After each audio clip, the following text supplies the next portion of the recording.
৩৩ বছর পর অনুষ্ঠিত হচ্ছে জাহাঙ্গীরনগর বিশ্ববিদ্যালয়ের কেন্দ্রীয় শিক্ষার্থী সংসদ জাকসু ও হল সংসদ নির্বাচন। সকাল ৯টা থেকে শুরু হয়েছে ভোট গ্রহণ, চলবে বিকেল ৫টা পর্যন্ত। ২১টি কেন্দ্রের ২২৪টি বুথে ভোট দিচ্ছেন ভোটাররা। প্রতিটি কেন্দ্রের দায়িত্বে আছেন একজন করে রিটার্নিং কর্মকর্তা। জাকসু নির্বাচন ঘিরে পর্যাপ্ত নিরাপত্তা ব্যবস্থা গ্রহণ করা হয়েছে। কেন্দ্রে বসানো হয়েছে সিসিটিভি ক্যামেরা। নির্বাচনের সার্বিক নিরাপত্তায় আছেন ১৫০০ পুলিশ সদস্য। এছাড়া বিজিবি ও সেনা সদস্যদের টহলও রয়েছে। এবারের জাকসু নির্বাচনে কেন্দ্রীয় সংসদে ২৫টি পদে লড়ছেন মোট ১৭৮ জন। এর মধ্যে ভিপি পদে ৯ জন এবং জিএস পদে ৯ জন প্রার্থী প্রতিদ্বন্দ্বিতা করছেন। ভোটার সংখ্যা ১১,৭৪৭ জন।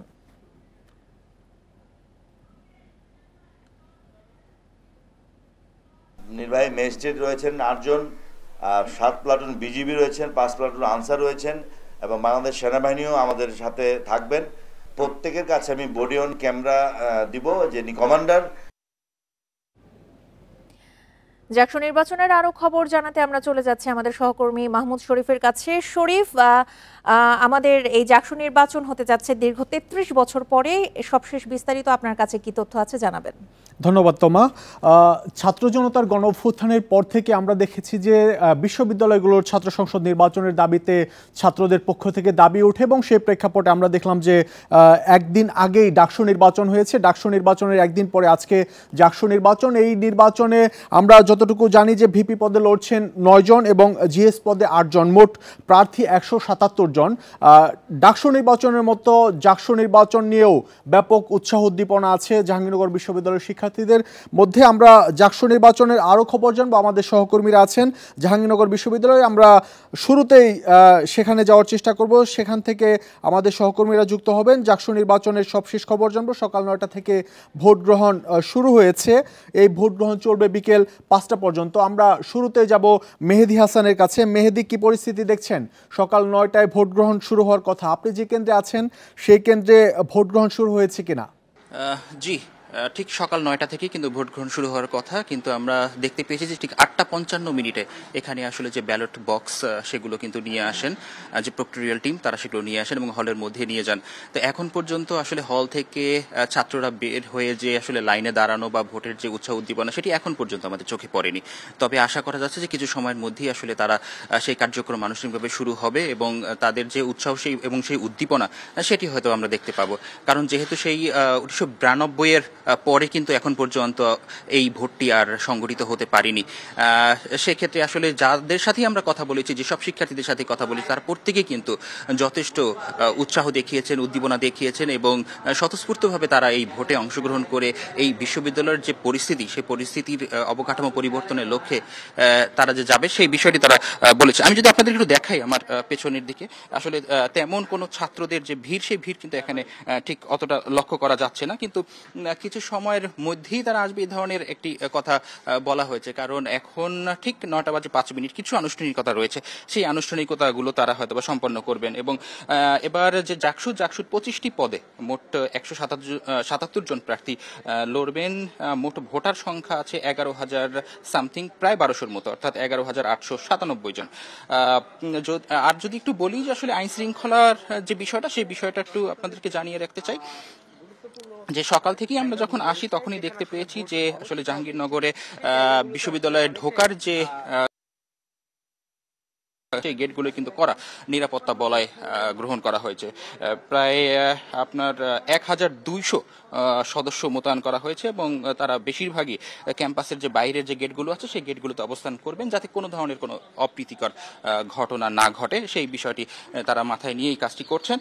আর যদি হলের কথা একটু ফিরে যেতে চাই, সেখানে যদি বলি যে আসলে এখানে ২১টি হলেই আসলে ভোট গ্রহণ শুরু হবে। ২১টি হল রয়েছে, সেখানে আমি বর্তমানে আছি ১০ নম্বর হলে। আমি শুধু ১০ নম্বর হলের বিষয়টি এই মুহূর্তে আপনাদেরকে দেখাতে পারছি। সহকারী পুলিশ এজেন্ট কাজ করবেন, সাথে যে পরিবেশ সেগুলো সুস্থ নিশ্চিতকরণের জন্য তারা কাজ করবেন এবং ৫টার মধ্যে তারা আশা করছেন এখন পর্যন্ত যে সঠিকভাবে বলে তারা আশা করছেন। আর এছাড়া কেন্দ্রগুলিতে আনসার সদস্য আছেন, তারাও দায়িত্ব পালন করবেন নিরবিচ্ছিন্ন পরিবেশ নিশ্চিত করার লক্ষ্যে। এছাড়া প্রক্রিয়াল বডি এবং ক্যাম্পাস নিরাপত্তার জন্য বেশ কিছু সিসি ক্যামেরার ব্যবস্থা করা হয়েছে, যাতে সিসি ক্যামেরার ব্যবস্থা করা হয়েছে যাতে। আমাদের সাথে থাকুন, আমরা যাব আরেক সহকর্মী সুলতানা জাহান মিতুর কাছে। মিতু, কি পরিস্থিতি দেখছেন? আপনি যে কেন্দ্রে আছেন এটি নারীদের ভোট কেন্দ্র। আমরা ঢাকা বিশ্ববিদ্যালয়ে একই চিত্র দেখেছি, নারীদের জন্য আলাদা ভোট কেন্দ্র এবং পুরুষদের জন্য আলাদা ভোট কেন্দ্র। আপনার এই কেন্দ্রে ভোট গ্রহণ শুরু হয়েছে কিনা, আর ভোটার উপস্থিতি কেমন দেখছেন? দেখুন, আমি আছি তারামন বিবি হল ভোট কেন্দ্রে, এবং এই জাহাঙ্গীরনগর বিশ্ববিদ্যালয়ে মোট 21টি কেন্দ্র রয়েছে, অর্থাৎ 21টি যে হল রয়েছে সেই হলে কেন্দ্রগুলো করা হয়েছে। শুধু জাকসু নির্বাচন নয়, এর সাথে হল সংসদ নির্বাচন এবং তাতেও প্রার্থী দেওয়া হয়েছে। এবং আমি সকাল থেকে এসে এখানে যেটি দেখতে পাচ্ছি যে ভোটের যে সকল প্রস্তুতি কিন্তু সম্পন্ন। এই তারামন বিবি হলের আন্ডারগ্রাউন্ডে ঠিক 16টি কেন্দ্র রয়েছে, সেখানে ভোট গ্রহণ অনুষ্ঠিত হবে। তবে এখন পর্যন্ত কিন্তু ভোটার উপস্থিতি তেমনটা নেই। আপনাকে যদি আমি একটু দেখাই, আমরা ঠিক সরাসরি এখনো ভোট কেন্দ্রের কাছাকাছি পৌঁছাতে পারিনি, কেননা সেখানে রিটার্নিং কর্মকর্তার অনুমতির একটি বিষয় আছে, সেই অনুমতির বিষয়টি প্রক্রিয়াধীন গণমাধ্যম কর্মীদের জন্য। তবে আমরা তারামন বিবি হলের মূল ফটকের কাছে আছি। একটি বিষয় যে এই জাহাঙ্গীরনগর বিশ্ববিদ্যালয়ে যে 10টি মেয়েদের হল রয়েছে, তার মধ্যে এই তারামন বিবি হলের ভোটার সংখ্যা বেশি, এবং আরেকটি আছে রোকেয়া হল, সেখানেও ভোটার সংখ্যাটা বেশি, সেটা আমরা জেনেছি। আর পরিস্থিতি যেটি বলবো যে ভোটের পরিস্থিতি এবং তার যে প্রস্তুতি, সেটি আমরা বেশ সুষ্ঠুই দেখছি। সমগ্র জাহাঙ্গীরনগর বিশ্ববিদ্যালয় একটি বড় এরিয়া, বড় ক্যাম্পাস, এবং এখানে নিরাপত্তার বিষয়টিও আমাদের চোখে ভালোই মনে হয়েছে। আইন শৃঙ্খলা বাহিনীও প্রস্তুত, এবং ভোটাররা যারা রয়েছেন, শিক্ষার্থী, তাদেরকেও আমরা বেশ উচ্ছ্বসিত দেখেছি, কেননা দীর্ঘ 33 বছর পর তারা ভোট দিতে যাচ্ছেন এবং গণতান্ত্রিক একটি প্রক্রিয়ায় তারা অংশগ্রহণ করতে চাচ্ছেন। তাদের লক্ষ্য এবং উদ্দেশ্য এই জাহাঙ্গীরনগর বিশ্ববিদ্যালয় ক্যাম্পাসে একটি গণতান্ত্রিক পরিবেশ ফিরিয়ে আনা, এবং তারা আশা করছেন তাদের ভোটের মাধ্যমে যোগ্য প্রার্থী নির্বাচিত হবেন। একটি বিষয় যে এবারের যে ভোট, সেখানে ব্যালট পেপারের যে বিষয়টি, সেটি OMR ব্যালট পদ্ধতি, অর্থাৎ অনেকটা MCQ পরীক্ষায় আমরা যেমনটা অংশগ্রহণ করি শূন্যস্থান ভরাট করে, ঠিক সেইভাবে এখানে ভোট দিতে হবে। এবং 3 ধরনের ব্যালট পেপার থাকবে, তার মধ্যে জাকসুর জন্য 3 পৃষ্ঠার, এবং 2টি হলের জন্য, বড় 2টি হলের জন্য 2 পৃষ্ঠার, এবং বাকি হলগুলোর জন্য 1 পৃষ্ঠার ব্যালট পেপার থাকবে। তাই প্রত্যেক ভোটারকেই হল সাপেক্ষে 4 বা 3 পৃষ্ঠা করে এই ব্যালট পেপারে তাদেরকে ভোট দিতে হবে। সব মিলিয়ে ভোটের যে পরিবেশ, সেটা আমরা এখন পর্যন্ত ভালো দেখছি। কিছুক্ষণ পরে নিশ্চয়ই আমরা ভোট কেন্দ্রের ভেতরে প্রবেশ করতে পারবো আচরণবিধি মোতাবেক, যতটা আমাদেরকে অনুমতি দেওয়া হয়, এবং আমরা ছবিও নিতে পারবো। তবে এখন যেহেতু মাত্র শুরু, 9:10 বাজে, ঠিক সেভাবে আসলে শিক্ষার্থী অর্থাৎ ভোটারদের উপস্থিতি আমরা দেখছি না। তবে যেহেতু এখানকার আন্ডারগ্রাউন্ডে 16টি ভোট কেন্দ্র করা হয়েছে, সেখানে গেলে নিশ্চয়ই আরো কিছুটা ভিন্ন চিত্র দেখতে পাবো। এখন আমাদের সাথেই থাকুন, আমরা আরেক সহকর্মী রুবেল আহমেদ আছেন, রুবেল আহমেদের কাছে যাব। রুবেল, আপনি যে কেন্দ্রে আছেন সেই কেন্দ্রের কি পরিস্থিতি, আর আপনি শুরু থেকেই এই জাকসু নির্বাচনের সংবাদ সংগ্রহ করছেন, কি পরিস্থিতি দেখছেন সার্বিক জানাবেন? দেখুন, আমি এই মুহূর্তে আছি আল বেরুনি হলে। এই হলে কিন্তু ভোটার সংখ্যা খুবই কম। যে কটি হল রয়েছে তার মধ্যে হচ্ছে এই আল বেরুনি হল, এবং এই কেন্দ্রে মোট ভোটার হচ্ছে 210 জন।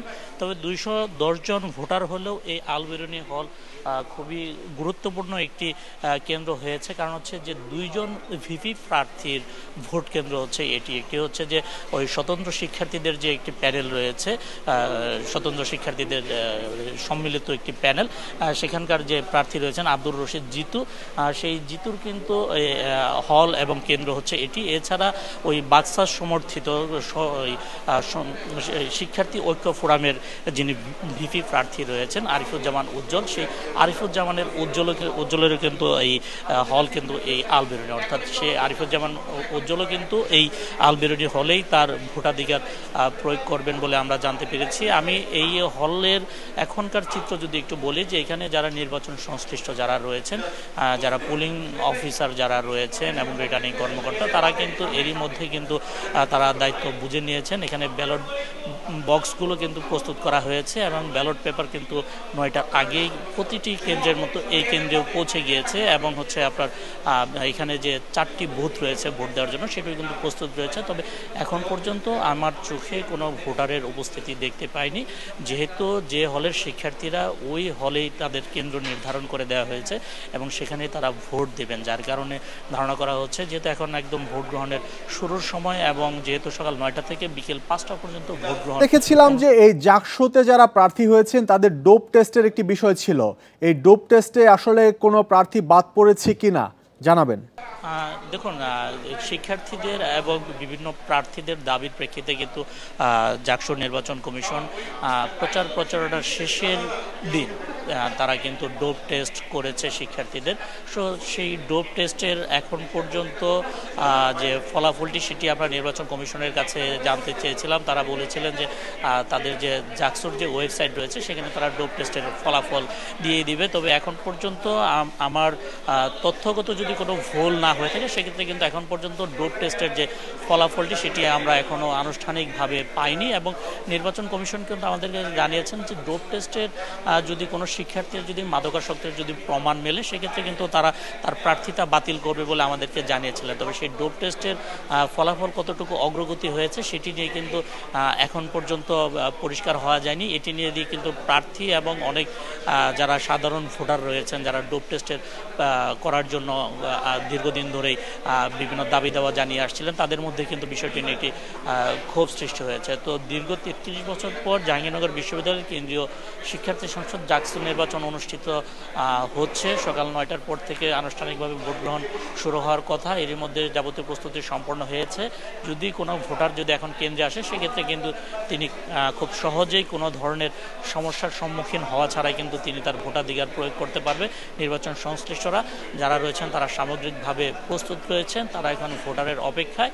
ভোটার আসলে তারা ভোট শুরু করবেন এবং নির্বাচনের সার্বিক পরিবেশ পরিস্থিতি এখন পর্যন্ত স্বাভাবিক রয়েছে। বিশ্ববিদ্যালয়ের অতিরিক্ত পুলিশ সদস্যদের আমরা বিশ্ববিদ্যালয়ের বিভিন্ন পয়েন্টে কিন্তু আমরা মোতায়েন থাকতে দেখেছি। এবং আইন শৃঙ্খলা পরিস্থিতির যে নিরাপত্তা ব্যবস্থা সেটি যদি একটু জানাতেন, কত সংখ্যক আইন শৃঙ্খলা বাহিনীর সদস্যরা আজকে এই জাকসু নির্বাচন ঘিরে মোতায়েন আছেন ক্যাম্পাসে?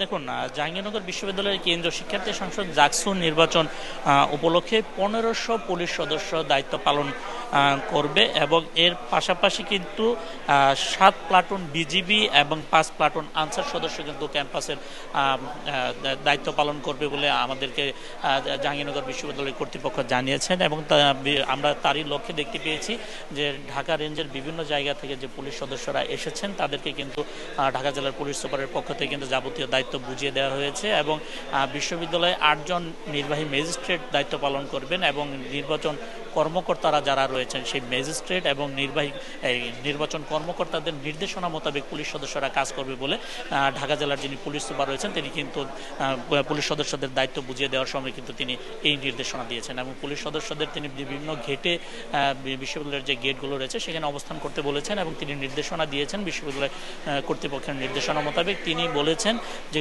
কোনো ধরনের কেউ বহিরাগত যারা রয়েছে তারা যেন বিশ্ববিদ্যালয়ের অভ্যন্তরে প্রবেশ করতে না পারে সেই বিষয়টি কিন্তু বিশ্ববিদ্যালয়। আবারও ফিরবো আপনার কাছে, আমরা এখন আবারও মেহেদী হাসান আরেক সহকর্মী তার কাছে ফিরবো। মেহেদী, আপনি যে কেন্দ্রে আছেন কিছুক্ষণ আগে জানাচ্ছিলেন কোনো ভোটার উপস্থিতি এখনো হয়নি, এখন কি পরিস্থিতি দেখছেন? আর 33 বছর পর এই জাকসু নির্বাচন, এই নির্বাচন ঘিরে ক্যাম্পাসে আপনি কেমন উৎসাহ উদ্দীপনা দেখছেন? খুবই স্বাভাবিক। আসলে শিক্ষার্থীদের মধ্যে যে ধরনের উচ্ছ্বাসিত মনোভাব সেই মনোভাব আসলে তাদের চোখে নাকে মুখে ফুটে উঠছে। আমরা যে কয়জনের সাথে কথা বলতে পেরেছি তাদের প্রত্যেকেই আমাদের সাথে খুব স্বতঃস্ফূর্তভাবে জানিয়েছেন যে হ্যাঁ অনেক দিন পরে অর্থাৎ 33 বছর পরে 1992 সালের পর কিন্তু 9 বার আসলে 1971 থেকে 1992 পর্যন্ত 9 বার কিন্তু এই জাকসু নির্বাচন অনুষ্ঠিত হয়েছিল, কিন্তু তারপরে কিন্তু আর এটি সম্ভব হয়নি। সেক্ষেত্রে এতদিন পরে এসে যে সুযোগটি তৈরি হয়েছে বা যে পরিবেশের তৈরি হয়েছে এবং তারা বলেছে যে এটা তাদের জন্য একটি সৌভাগ্যের বিষয়ও বটে, তো সেই বিষয়টিও তারা সামনে এসেছেন এবং তারা প্রত্যাশাও করছেন যে তারা তাদের নির্বাচিত তাদের যে মনোনীত প্রার্থী তাদেরকে তারা ভোট দিবেন এবং তার মাধ্যমে নির্বাচন করে যে প্রার্থী আসবে তার কাছ থেকে তারা প্রত্যাশিত যে দাবি দেওয়াগুলো আছে সেগুলো তারা বুঝে নিতে চাচ্ছেন, সেই বিষয়গুলোও কিন্তু তারা জানিয়েছেন। আর যদি একটু ভোট কেন্দ্রের কথায় যাই, আমার সহকর্মী যেমনটি বলেছিলেন যে আসলে মাত্র শুরু হলো প্রক্রিয়াটি, তো সেক্ষেত্রে আসলে কিছুটা সময় নিচ্ছেন এখানে যারা এজেন্টরা রয়েছেন তারা, হয়তো আর কিছু সময়ের মধ্যে আমরা হয়তো আপনাদেরকে দেখাতে পারবো, কিন্তু এখন পর্যন্ত আসলে ভোট কেন্দ্রগুলো ভোটার উপস্থিতি একদম নেই বললেই চলে।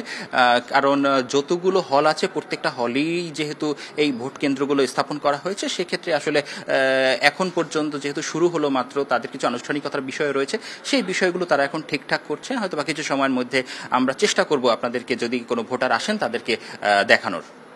মেহেদী, আপনাকে অনেক ধন্যবাদ। জাকসু নির্বাচনের খবর জানছিলাম, আমাদের সহকর্মীরা আছেন সেখানে, জানাচ্ছিলেন সকাল 9টায় ভোট গ্রহণ শুরু হওয়ার কথা থাকলেও এখন পর্যন্ত ভোটারদের উপস্থিতি কেন্দ্রে তেমন নেই।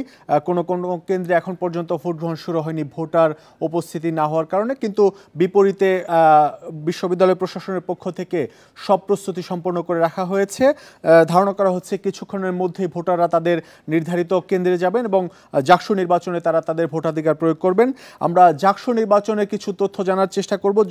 জাকসু নির্বাচনে এবার মোট ভোটার আছেন 11,919 জন। এই 11,919 জন ভোটারের মধ্যে নারী ভোটার আছেন 48.8%।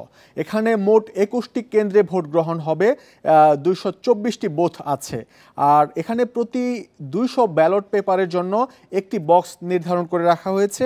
আমরা একদিন আগেই ডাকসু নির্বাচন দেখেছিলাম, সেই ডাকসু নির্বাচনে কিন্তু প্রায় 40,000 ভোটার ছিল। সেই তুলনায় জাকসু নির্বাচনে জাহাঙ্গীরনগর বিশ্ববিদ্যালয় ছাত্র সংসদে ভোটার সংখ্যা কিন্তু অনেক কম, এবং সেখানে আমরা দেখছি যে কেন্দ্রের সংখ্যা বেশি। আমরা ঢাকা বিশ্ববিদ্যালয়ে দেখেছিলাম 8টি কেন্দ্র ছিল, 8টি কেন্দ্রে 810টি বুথ ছিল। কিন্তু জাকসু নির্বাচনে আমরা একটু ব্যতিক্রম দেখছি, এখানে কেন্দ্রের সংখ্যা বেশি।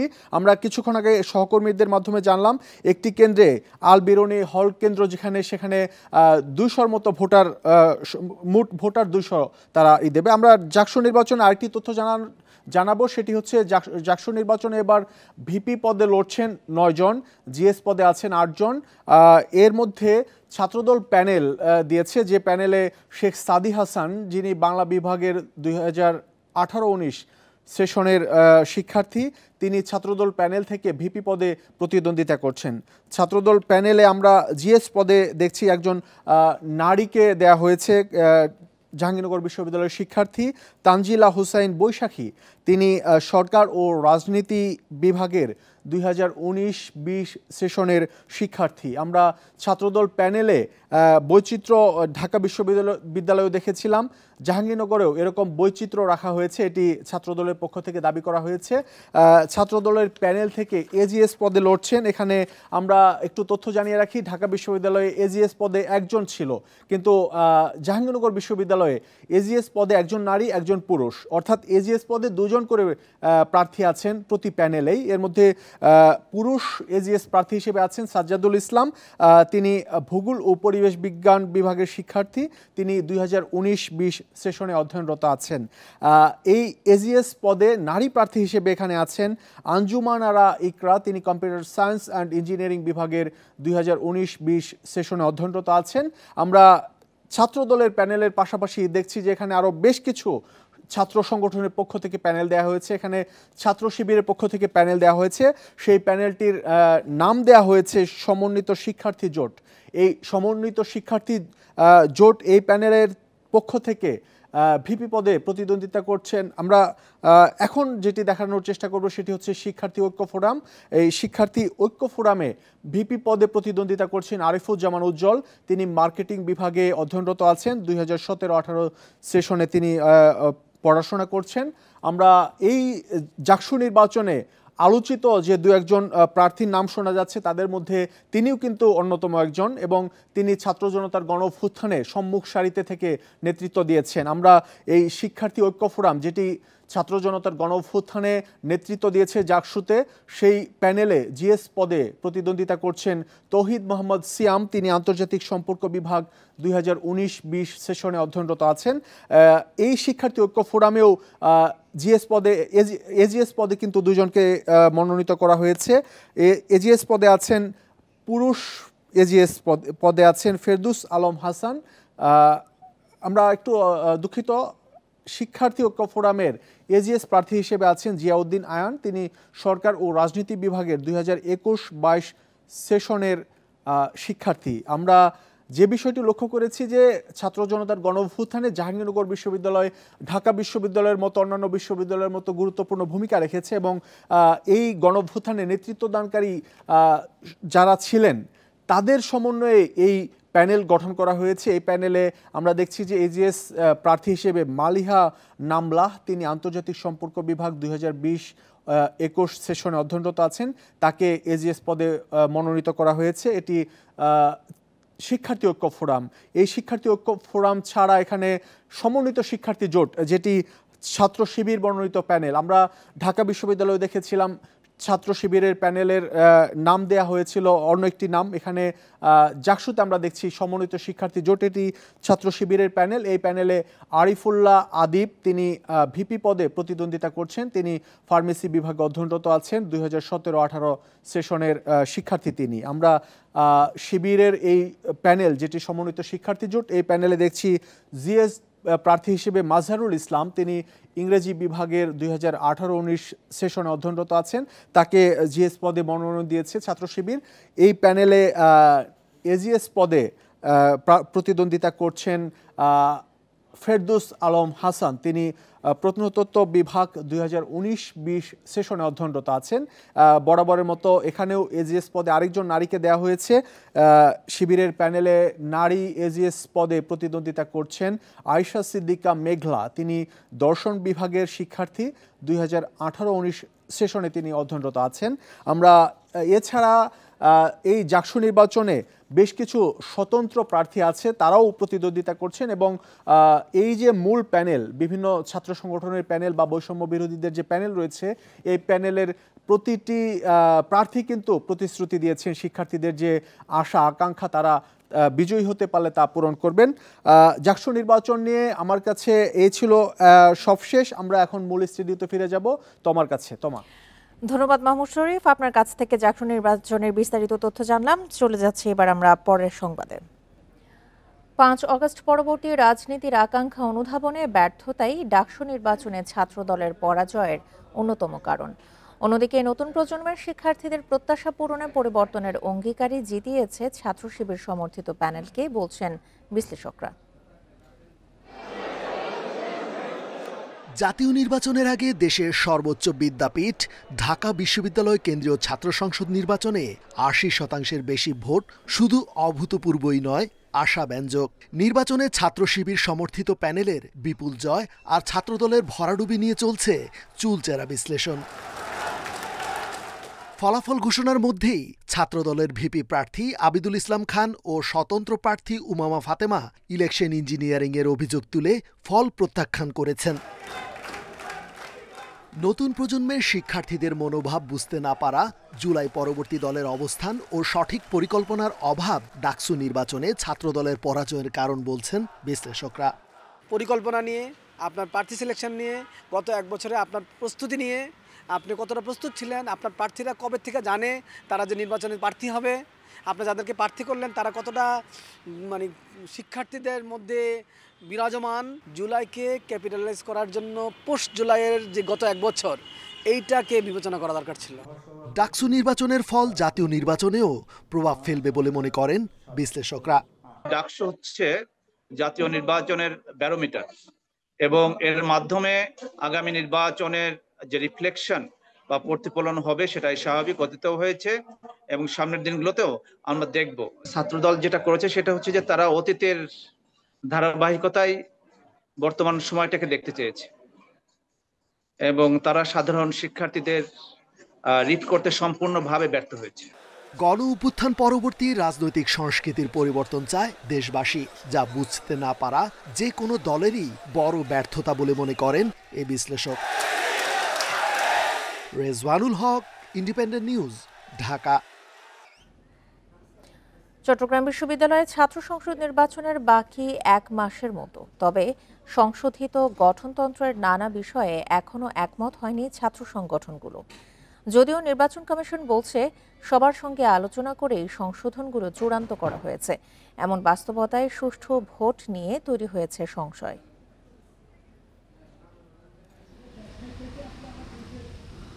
প্রায় ৩৫ বছর পর হতে যাচ্ছে চাকসু নির্বাচন। এজন্য পুরনো গঠনতন্ত্র সংশোধন করে সিন্ডিকেটে পাশও হয়েছে। এ বিষয়ে শিক্ষার্থীদের সঙ্গে প্রশাসনের আলোচনা হলেও উপাচার্যের একচ্ছত্র ক্ষমতা, নতুন পদ সংযোজন, ভোটার বয়সসীমা সহ নানা বিষয়ে এখনও একমত নয় বিভিন্ন ছাত্র সংগঠন।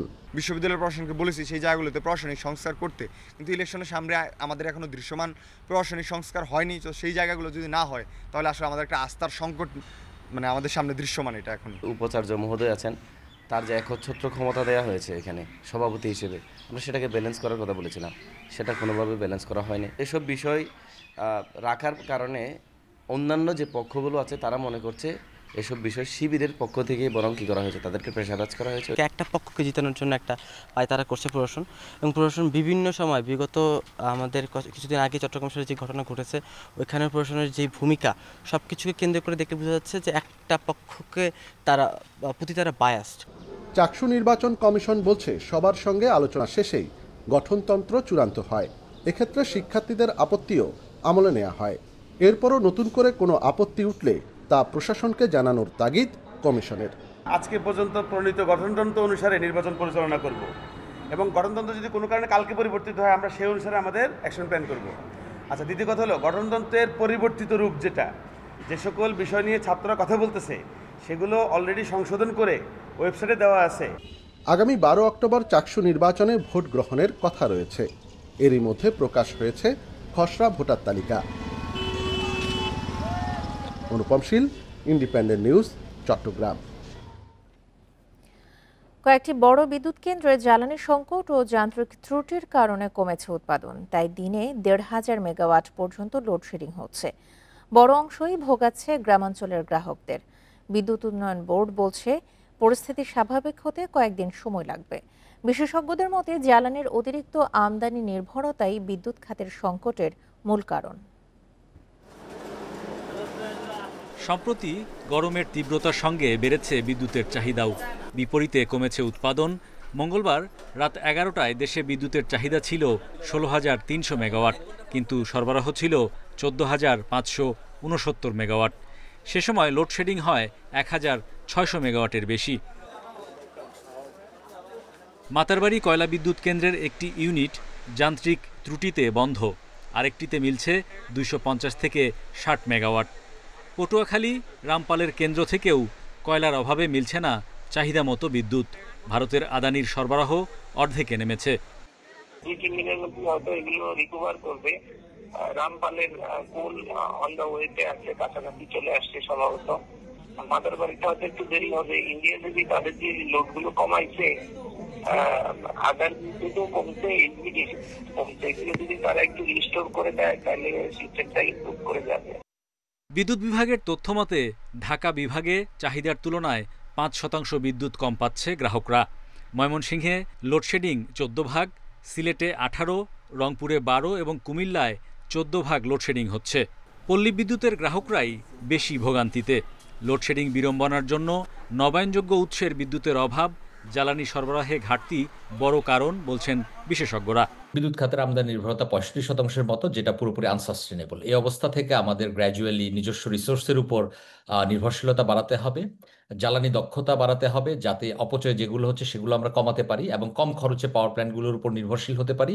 অন্যদিকে তেলের ব্যবহারটাও আমরা কমাতে হবে, যাতে নবায়নযোগ্য জ্বালানি বাড়িয়ে দিনের বেলা তেলের ব্যবহার কমানো এবং রাতের বেলা ব্যাটারি স্টোরেজকে ইনস্টল করে আমরা যেন তেলের ব্যবহার কমাতে পারি। দেশে মোট ১৩৩ বিদ্যুৎ কেন্দ্রের গ্রিড ভিত্তিক উৎপাদন সক্ষমতা ২৮,০০০ মেগাওয়াট ছাড়িয়েছে, কিন্তু জলবিদ্যুৎ, সৌর, বায়ুবিদ্যুতের মতো নবায়নযোগ্য উৎসের সক্ষমতা ১,০০০ মেগাওয়াটেরও কম। Hari Saha, Independent News, Dhaka.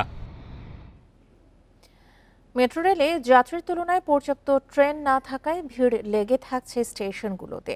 বেশিরভাগ যাত্রী দাঁড়িয়ে ভ্রমণ করলেও প্রচণ্ড ভিড়ের কারণে উঠতে পারেন না অনেকেই। যাত্রীদের দাবি ট্রেনের সংখ্যা বৃদ্ধি করলে এর সুফল পাবে জনগণ। মেট্রো রেল কর্তৃপক্ষ বলছে এই মুহূর্তে ট্রেনের সংখ্যা বাড়ানোর কোনো পরিকল্পনা নেই।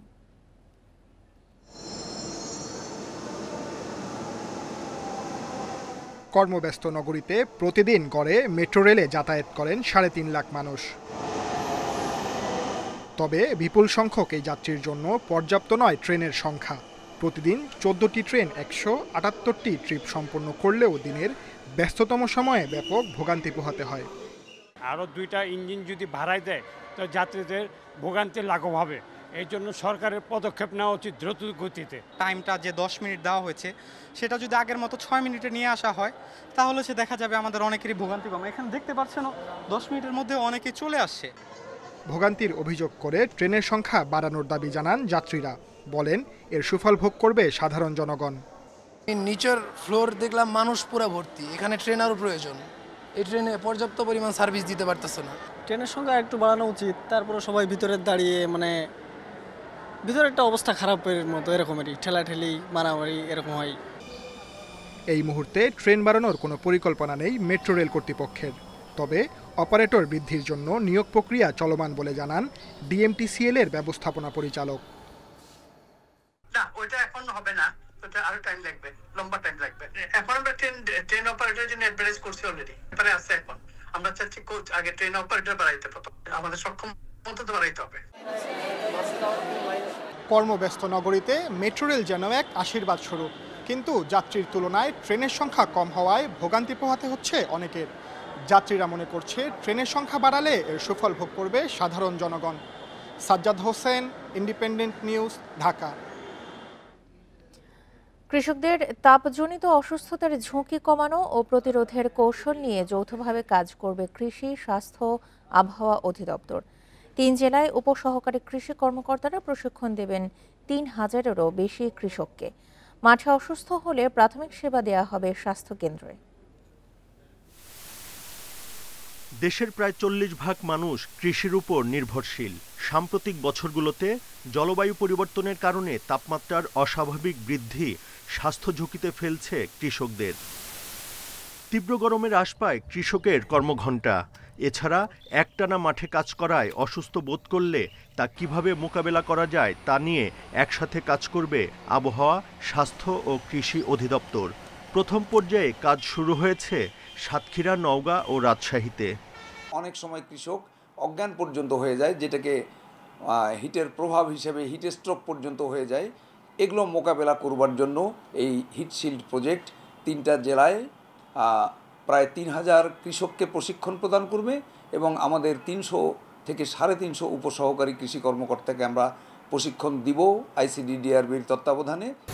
তাপজনিত স্বাস্থ্য ঝুঁকিতে করণীয় ও প্রতিরোধে কি ব্যবস্থা নেওয়া উচিত সেসব শেখানো হবে কৃষকদের।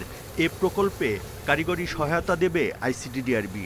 পিক্টোরিয়াল ছবির মাধ্যমে কৃষকরা জানতে পারবেন জলবায়ু পরিবর্তন কি, তাপপ্রবাহ কি, তার বাসায় কি করণীয়, তার মাঠে কাজ করার সময় কি করণীয়, এবং শুধু নিজের স্বাস্থ্য রক্ষা না, তার পাশে একজন সহকর্মী যদি অসুস্থ হয়ে যান সেই ক্ষেত্রে কি করণীয়। সো সেই সহায়ক পাঠিকাটা আমরা তৈরি করে সেখানে আমরা মাঠ পর্যায়ে দিয়েছি।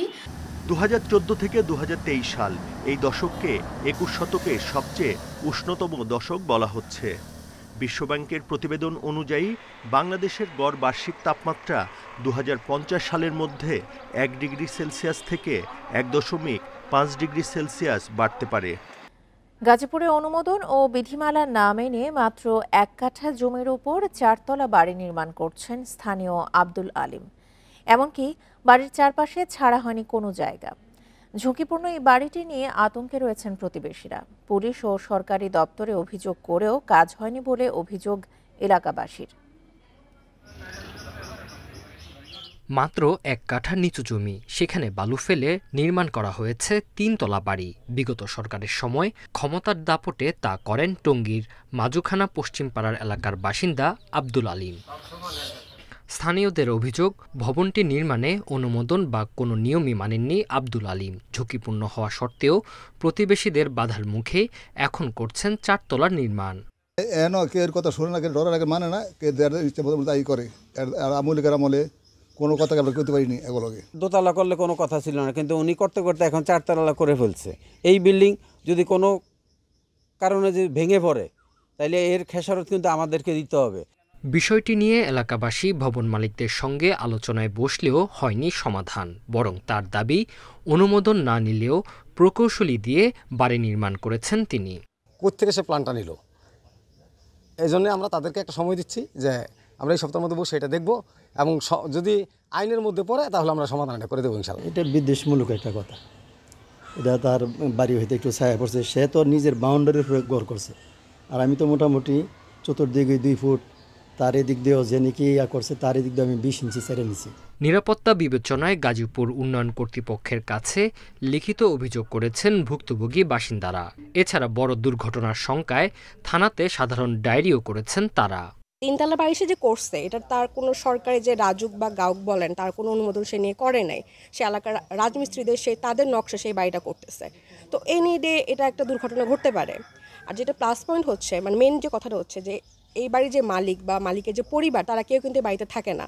এসব অভিযোগের বিষয়ে কথা না বললেও অনিয়মের বিষয়ে বিধিমালা অনুযায়ী ব্যবস্থা নেয়ার আশ্বাস দিয়েছেন গাজীপুর উন্নয়ন কর্তৃপক্ষ। Independent news. নরসিংদীর শিবপুরে পারিবারিক বিরোধের জেরে 2 ভাইকে কুপিয়ে হত্যার অভিযোগ উঠেছে চাচাতো ভাইদের বিরুদ্ধে। বুধবার সন্ধ্যায় উপজেলার বৈলাব গ্রামে এই ঘটনা ঘটে। পুলিশ ও স্থানীয়রা জানায়, টিউবওয়েলের পানি নিষ্কাশন নিয়ে দীর্ঘদিন ধরে বিরোধ চলছিল আলিউল ইসলাম সোহাগ ও দিদার মিয়ার পরিবারের মধ্যে। এর জেরে সন্ধ্যায় ধারালো অস্ত্র নিয়ে সোহাগ মিয়া ও তার ভাই রানার উপর হামলা চালায় দিদার মিয়ার পরিবার। এতে ঘটনাস্থলেই রানার মৃত্যু হয়। গুরুতর অবস্থায় সোহাগ মিয়াকে উপজেলা স্বাস্থ্য কমপ্লেক্সে নিলে চিকিৎসক মৃত ঘোষণা করেন। খবর পেয়ে মরদেহ দুটি উদ্ধার করে পুলিশ। তদন্ত করে ব্যবস্থা নেওয়ার আশ্বাস পুলিশের।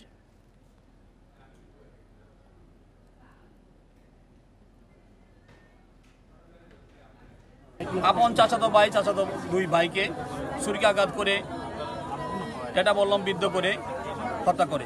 এই বাড়িতে আসা কাউকে পাইনি এবং আশেপাশে কোথাও কাউকে পাওয়া যাচ্ছে না। আমরা সর্বোচ্চ চেষ্টা করতেছি। গত বছরের বন্যার ক্ষয়ক্ষতি এখনো পুরোপুরি কাটিয়ে উঠতে পারেনি নোয়াখালীর প্রত্যন্ত এলাকার মানুষ। সংসারের হাল ফেরাতে পুরুষদের পাশাপাশি নারীরাও আয়ের চেষ্টা করছেন। সরকারি বেসরকারি সহায়তায় নিরাপদ পানি ও স্বাস্থ্যসম্মত শৌচাগারের ব্যবস্থা হয়েছে। সীমিত আয়ে খাবার এবং সন্তানের লেখাপড়ার খরচ চললেও ক্ষতিগ্রস্ত ঘর মেরামত করতে পারেনি অনেকেই। 2024 সালের ভয়াবহ বন্যায় বড় ক্ষতির শিকার হয় নোয়াখালীর প্রায় সব উপজেলা। এর মধ্যে সদরের কালাদরা, এওজবালিয়া ও আন্ডারচর ইউনিয়নের 90% মানুষই ক্ষতিগ্রস্ত হয়। পানি নামলে আশ্রয়কেন্দ্র থেকে ফিরে দেখেন সাজানো সংসার লণ্ডভণ্ড, ভেসে গেছে জমির ফসল। বন্যায় সর্বস্ব হারানো মানুষ শুরু করে ঘুরে দাঁড়ানোর চেষ্টা। সরকারি বেসরকারি সহায়তায় কিছুটা সহজ হয় তাদের লড়াই। মধ্য ও দীর্ঘমেয়াদী প্রকল্পের আওতায় ক্ষতিগ্রস্ত এলাকায় টিউবওয়েল স্থাপন ও শৌচাগার নির্মাণ হয়েছে। স্থানীয়রা বলছেন, সীমিত আয়ে কোনোমতে খাবার ও সন্তানের পড়াশোনা চললেও ক্ষতিগ্রস্ত ঘর মেরামত করা যায়নি। কিছু টাকা দিল, টাকা দিয়ে কিছু হাঁসমুরও কিনলাম, কিছু ছেলে মেয়ের কাপড় চোপড় কিনলাম। সেলাই কাজটা খুবই ভালো চলে, দিন 200-500 টাকা হয়, 300 টাকা হয়। যা যে কতনটা দিছে এই কতন বুড়ি কাটাইছে, আর অসংখ্য লোক এখনো খবর অনটন আছে। এই পরিপ্রেক্ষিতে যদি সরকার আমাদেরকে কিছু সহযোগিতা করে বা দেয় তাহলে আমরা কিছু উপকৃত হইলাম। এই অঞ্চলে দীর্ঘদিন বড় বন্যা না হওয়ায় প্রস্তুতির অভাবে গত বছরের বন্যায় ক্ষয়ক্ষতি বেশি হয়েছে বলছেন ইউএনও। জানান, ক্ষতিগ্রস্তদের জন্য নগদ টাকা, চাল, শিশুখাদ্য, গোখাদ্য এবং শুকনো খাবার বিতরণ করা হয়েছে। 24 সালের বন্যা নোয়াখালীতে স্মরণকালের সবচেয়ে ভয়াবহ বন্যা এবং দীর্ঘদিন এই অঞ্চলে বন্যা না হওয়ার কারণে মানুষের পূর্ব প্রস্তুতিটা কিছুটা কম ছিল।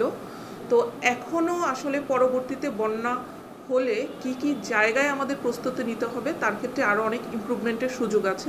জেলা ত্রাণ ও পুনর্বাসন অফিসের তথ্য অনুযায়ী 2024 সালের বন্যায় কৃষিখাতে ক্ষতি 581 কোটি 17 লাখ টাকার। এছাড়া 457 কোটি টাকা মূল্যের নলকূপ ও স্বাস্থ্যসম্মত শৌচাগার ক্ষতিগ্রস্ত হয়। Independent news. এই ছিল বিরতিহীন সংবাদে। আমন্ত্রণ পরের আয়োজনে।